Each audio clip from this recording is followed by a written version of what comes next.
भारत का सर्व प्राचीन ग्रंथ धर्म ग्रंथ कौन सा है? वेद। क्वेश्चन रहेगा भारत का सर्व प्राचीन धर्म ग्रंथ कौन है? सर्व प्राचीन यानी कि धर्म ग्रंथ जो है सबसे प्राचीन धर्म ग्रंथ कौन सा है? तो इसका आंसर हो जाएगा वेद। वेद का शाब्दिक अर्थ होता है जानना। वेद का शाब्दिक अर्थ होता है जानना। वेद से हमें मुख्य तौर पर वैदिक सभ्यता की जानकारी प्राप्त होती है। वेद से हमें मुख्य तौर पर वैदिक सभ्यता की जानकारी प्राप्त होती है। वेदों की कुल संख्या 4 है। वेदों की कुल संख्या 4 है। प्रथम वेद ऋग्वेद, यजुर्वेद, सामवेद, अर्थवेद। ऋग्वेद, यजुर्वेद, सामवेद, अर्थवेद। अब अर्थवेद की रचना 1500 BC से 1000 BC के बीच की गई है। ऋग्वेद की रचना 1500 BC से 1000 BC के बीच की गई है। तो वहीं यजुर्वेद, सामवेद और अर्थवेद की रचना यजुर्वेद, सामवेद, अर्थवेद की रचना 1000 BC से 600 BC के बीच 1000 BC से 600 BC के बीच गंगा यमुना दोबता क्षेत्र में की गई। यानी कि यजुर्वेद, सामवेद और अर्थवेद की रचना 1000 BC से 600 BC के बीच की गई है। किस क्षेत्र में की गई है? गंगा यमुना दोबता के क्षेत्र में की गई है। ऐसी मानता है कि वेदों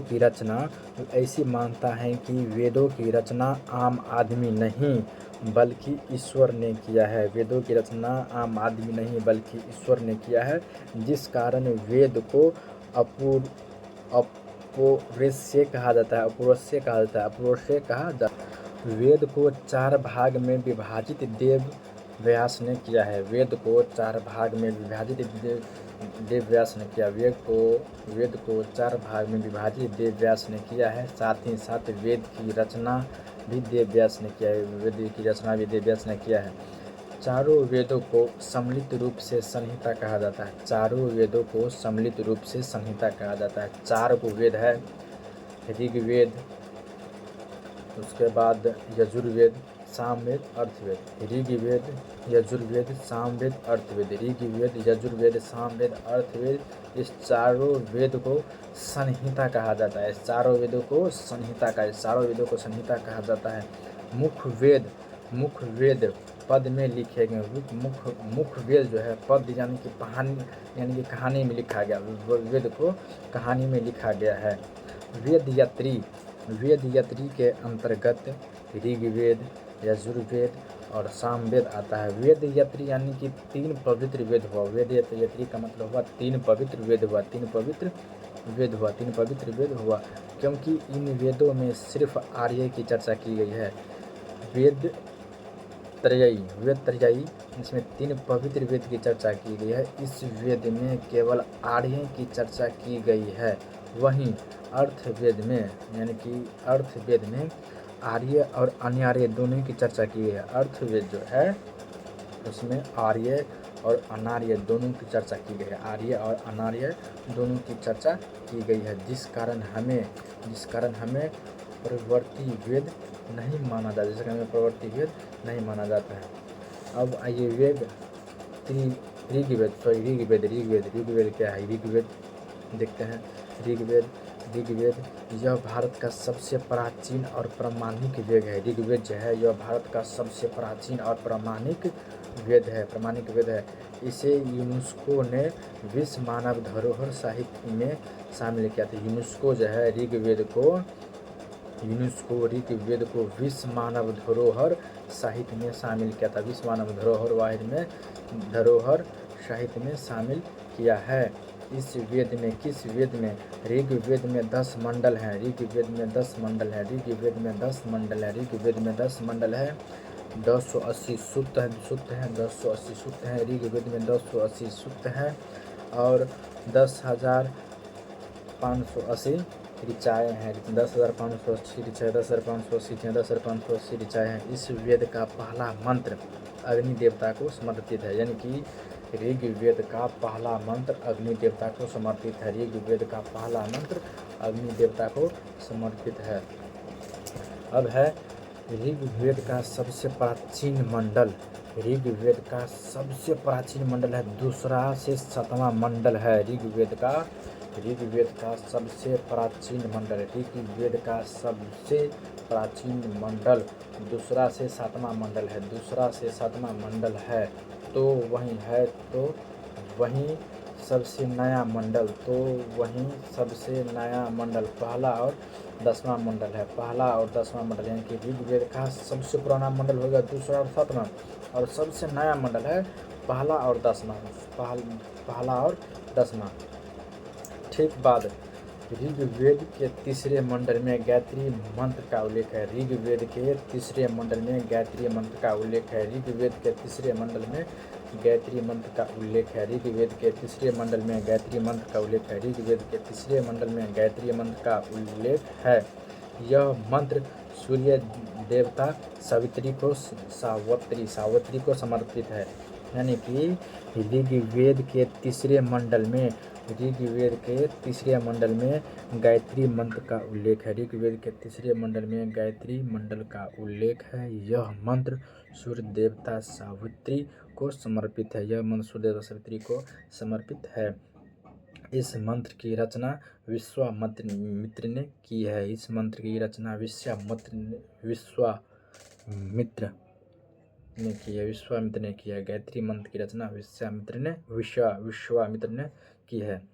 ऋग्वेद के 9वें मंडल में सोम देवता का उल्लेख है। यानी कि ऋग्वेद के जो 9वें मंडल है उस 9वें मंडल में सोम देवता का उल्लेख है। ऋग्वेद के 9वें मंडल में सोम देवता का उल्लेख है।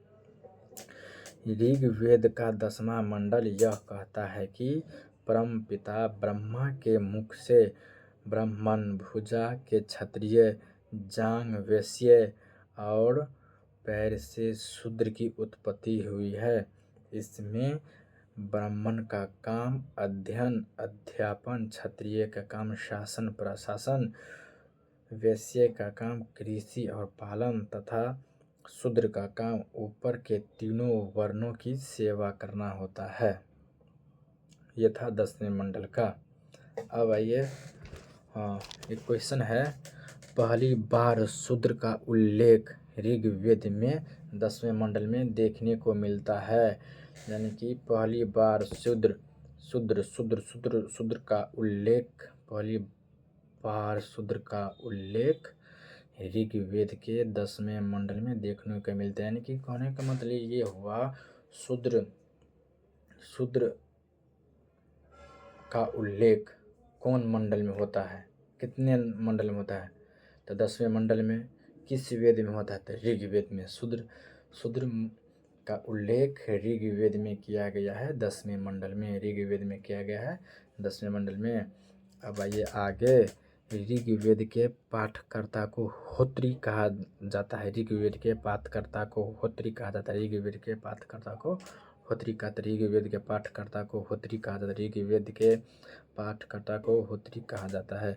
ऋग्वेद के ऊपर ऐत्रेय और कौशिकी ब्राह्मण ग्रंथ की रचना की गई है। ऋग्वेद के ऊपर ऐत्रेय और कौशिक ब्राह्मण ग्रंथ की रचना की गई है।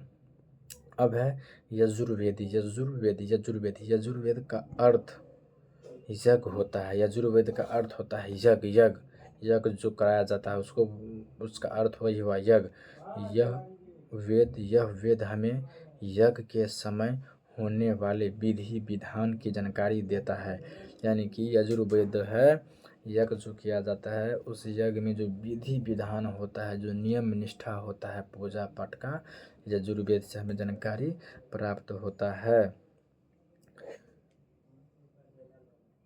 यह एक ऐसा वेद है जो गद और पद दोनों में लिखा गया है। यानी कि ऋग्वेद एक ऐसा वेद है, ऋग्वेद नहीं, यजुर्वेद एक ऐसा वेद है जो गद और पद दोनों में लिखा गया है। गद का मतलब हुआ कहानी और पद का मतलब हुआ कविता। तो आप किसी भी चीज़ को पढ़ते हैं कहानी की तरह अगर पढ़ते हैं तो आपके समझ में जल्दी आती है स्टोरी की तरह। गद्य पद दोनों में है। हाँ, यजुर्वेद को 2 भागों में बांटा गया है। यजुर्वेद जो है इसको 2 भागों में बांटा गया है। पहला कृष्ण यजुर्वेद, दूसरा शुक्ल यजुर्वेद, यजुर्वेद। यजुर्वेद को कितने भाग में बांटा गया है? यजुर्वेद को कितने भाग में बांटा गया है? यजुर्वेद को 2 भागों में बांटा गया है। कृष्ण यजुर्वेद, शुक्ल यजुर्वेद। कृष्ण यजुर्वेद, शुक्ल यजुर्वेद। कृष्ण यजुर्वेद गद्य और पद दोनों में है, लेकिन शुक्ल यजुर्वेद सिर्फ और सिर्फ पद में है। इस वेद के पाठकर्ता को अद्वितीय कहा जाता है। अद्वितीय कहा जाता है। यजुर्वेद के ऊपर शतपथ और तैरते ग्रंथ की रचना की गई। शतपथ और तैरते ग्रंथ की रचना की गई है। सामदेव का अर्थ गान होता है, यानी कि सामदेव का जो अर्थ है गान होता है। सामदेव का अर्थ क्या होता है? गान होता है। इस वेद में 1875 मंत्र है। सामवेद में 1875 मंत्र है। सामवेद में 1875 मंत्र है। सामवेद में 1875 मंत्र है, जिसमें से अधिकतर मंत्र ऋग्वेद से लिए गए हैं। यानी कि सामवेद में 1875 मंत्र है। सामवेद में 1875 मंत्र है। इसमें से अक्सर मंत्र ऋग्वेद से लिए गए हैं। अक्सर मंत्र ऋग्वेद से लिए गए हैं। भारतीय संगीत के मूल 7 स्वर हैं। भारतीय संस्कृत के भारतीय संगीत के मूल 7 स्वर हैं। 7 स्वर हैं। पहला स्वर है सा रे गा मा पा धी ना। ये 7 हो गया। 7 स्वर हैं। भारतीय संगीत के 7 स्वर हैं। सा रे गा मा पा धी ना। ठीक। की उत्पत्ति सामवेद से हुई है, जिस कारण इस वेद को भारतीय संगीत का जनक माना जाता है।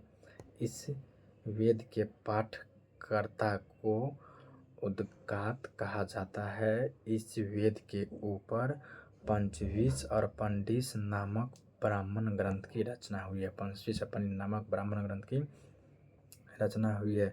अब है अथर्ववेद। यह भारत का सबसे आधुनिकतम या नया वेद है। यह भारत का सबसे आधुनिकतम या नया वेद है। इसकी रचना अर्थात्वा और अगस्त्य ऋषि द्वारा किया गया है। इस वेद में 20 अध्याय।